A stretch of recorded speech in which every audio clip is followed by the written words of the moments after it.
je veux préciser la situation de langue dans la Bible, parce que beaucoup, en prétexte de l'ignorance, il y a des réalités dont il ne faut pas confondre dans la Bible. Il y a parler en langue et parler en d'autres langues. Parce que beaucoup de faux pasteurs, faux prophètes, ils prennent ce qui s'est passé le jour de Pentecôte avec les disciples, le jour du baptême du Saint-Esprit, pour justifier ce qu'ils font, pour dire, nous parlons en langue, comme les disciples ont aussi parlé en langue le jour du Pentecôte. Mais ça, c'est faux. Le jour du Pentecôte, de l'événement du Saint-Esprit, 8 Acte 2, 37, c'était le parler en d'autres langues. Parce que parler en langue et parler en d'autres langues, c'est deux choses différentes.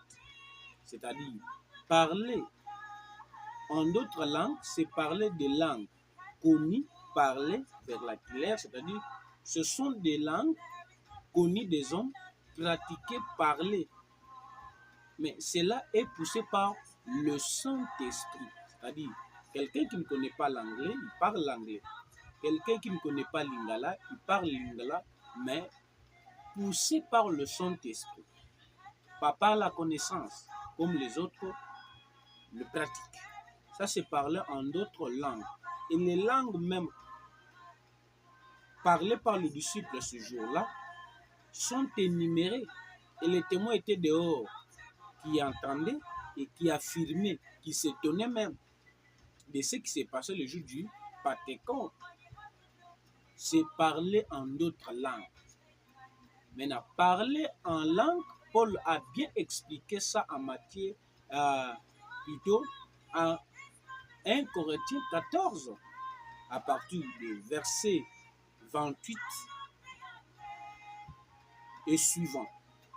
C'est-à-dire, il a posé le principe de l'imitation.